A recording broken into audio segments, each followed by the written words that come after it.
I got royalty inside my DNA. I got canopies, got war and peace inside my DNA. I got poison, pain, and joy inside my DNA.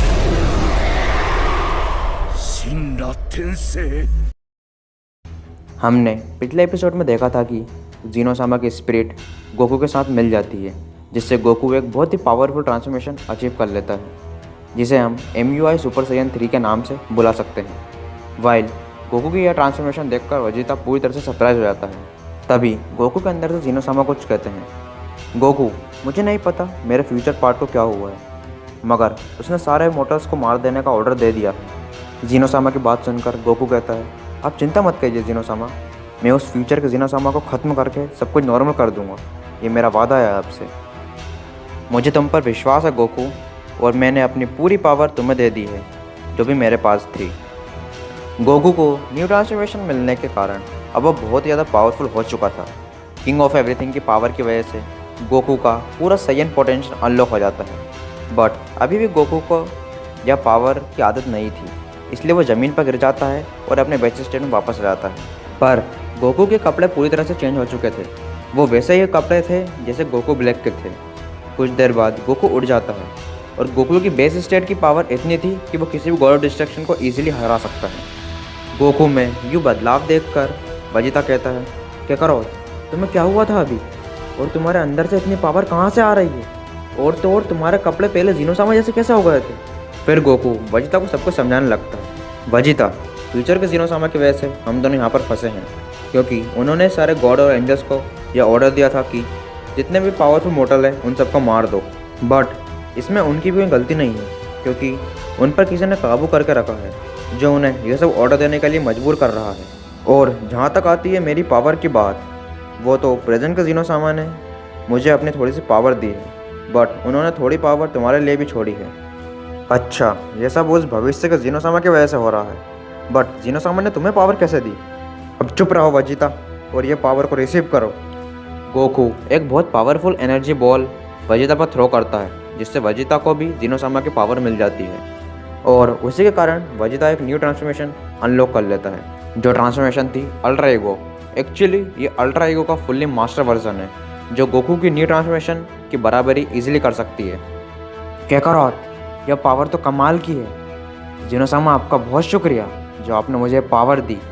फिर दोनों ही अपने best transformation में fight करने लगते हैं। उन दोनों की पावर इतनी ज़्यादा थी कि दोनों ही अपने आप को कंट्रोल नहीं कर पा रहे थे। मीनवाइल टाइम चैम्बर के बाहर जीनोसामा के पैलेस पर जीनोसामा ग्रैंड प्रिंस को कुछ बात करने के लिए बुलाते हैं।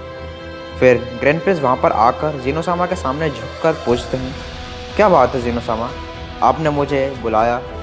ग्रैंड प्रिंस, मैं चाहता हूँ कि आप सारे गॉड्स को यहाँ पर बुला कर लाएँ और सारे सुपर ड्रैगन बॉल्स को भी कलेक्ट कर लें, क्योंकि मुझे कुछ ठीक नहीं लग रहा है, लगता है बहुत कुछ बुरा होने वाला है। ग्रैंड प्रिस्ट कहते हैं, जैसा आप कहें जीनोसामा। ग्रैंड प्रिस्ट जीनोसामा के पहले से निकल जाते हैं और पहले वो सारे ड्रैगन बॉल्स को कलेक्ट करते हैं, और उसके बाद वो सारे गॉड डिस्ट्रक्शन के पास जाते हैं और उन्हें जीनोसामा का नोटिस बता देते हैं कि जीनोसामा ने किसी कारणवश एक इमरजेंसी मीटिंग बुलाई है जिसमें आप सभी को आना है। कुछ समय बीत जाता है और सारे गॉड जीनोसामा के पहले से पहुंच जाते हैं। जीनोसामा कहते हैं, मैं बहुत खुश हूँ कि आप सभी आज यहाँ पर आए, बट मुझे आप सभी से एक बहुत ज़रूरी इम्पोर्टेंट बात करनी है। वह बात है कि आज से आप सभी को आपके ट्रेनिंग वापस स्टार्ट करनी है, क्योंकि फ्यूचर में बहुत कुछ बुरा होने वाला है, जिससे हम सभी को तैयार रहना होगा। फिर सारे गॉड ऑफ डिस्ट्रक्शन और एंजल्स एक साथ मिलकर बोलते हैं, जैसा आप कहें जीनोसामा। ग्रैंड प्रिंस कहते हैं, जैसा जीनोसामा ने कहा है, आप सभी को ट्रेनिंग करनी होगी, कोई बहुत ज़्यादा डिफ़िकल्ट, क्योंकि इस पावर लेवल के साथ हम हमारे आने वाले ख़तरे से नहीं बच पाएंगे। और आज से मैं भी अपनी ट्रेनिंग स्टार्ट कर रहा हूँ। बीरस ग्रैंड प्रिंस की बातें सुनकर कहता है, क्या आप भी ट्रेनिंग करेंगे ग्रैंड प्रिंस? हाँ यूनिवर्स 7 के गॉड डिस्ट्रक्शन बीरस, क्योंकि मुझे भी कुछ ठीक नहीं लग रहा है। मुझे लगता है कि मेरी पावर भी बहुत कम है उन सब के मुकाबले जो आने वाले हैं, और अगर हमें हमारे मल्टीवर्स को बचाना है तो मुझे भी पावरफुल होना पड़ेगा, वरना हम कुछ भी नहीं कर पाएंगे। सारे गॉड्स बहुत ज़्यादा डर जाते हैं ग्रैंड प्रिंस की बातें सुनकर। फिर जीनोसामा कहते हैं, सब अपने अपने यूनिवर्स में आप जा सकते हैं, आज की मीटिंग समाप्त होती है। सारे गॉड्स अपने अपने यूनिवर्स में जा ही रहे थे तभी ग्रैंड प्रिंस लॉर्ड बीरस को रोक लेते हैं क्योंकि उन्हें लॉर्ड बीरस से कुछ ज़रूरी बातें करनी थी। ग्रैंड प्रिंस कहते हैं, बीरस मुझे तुम पर बहुत ज़्यादा विश्वास है क्योंकि तुम पूरे 12 यूनिवर्स के सबसे पावरफुल गॉड ऑफ डिस्ट्रक्शन हो और इसलिए तुम्हारे पास पूरे 12 एंजल्स में सबसे ज़्यादा पावरफुल एंजल विश है। आई होप कि तुम अपनी पावर बहुत ज़्यादा बढ़ा सकते हो और बढ़ाओगे भी। और मुझे यह भी लगता है कि इन सब के पीछे का कारण सन गोकू ही होगा। लॉर्ड बीरस कहते हैं, असंभव, मैंने उन दोनों को अपने हाथों से ख़त्म कर दिया है। ऐसा ही हो तो अच्छा, इसलिए मैंने सुपर ड्रैगन बॉल्स को कलेक्ट किया है ताकि हम जान सकें। सुपर सिंड्रॉन बाहर आओ और मेरी विश पूरी करो। तभी वहाँ पर सुपर सिंड्रॉन आ जाता है और कहता है, कहो तुम्हारी क्या विश है। तभी ग्रैंड प्रिंस कहते हैं, सुपर सिंड्रॉन मुझे पता करना है कि आने वाले 1 साल के बाद इस मल्टीवर्स का क्या हाल होगा। यह विश तो बहुत ज़्यादा आसान है पूरी करने के लिए। लगभग अभी से 12 महीने बाद कोई भी ज़िंदा नहीं रहेगा क्योंकि एक व्यक्ति आएगा जो बहुत ही पावरफुल रहेगा। वो सारे गॉड ऑफ डिस्ट्रक्शन, एंजल्स, साथ ही साथ तुम और जीनोसामा को भी ख़त्म कर देगा। बीरस और विश बहुत ज़्यादा सरप्राइज हो जाते हैं सुपर सिंड्रॉन की बातें सुनकर।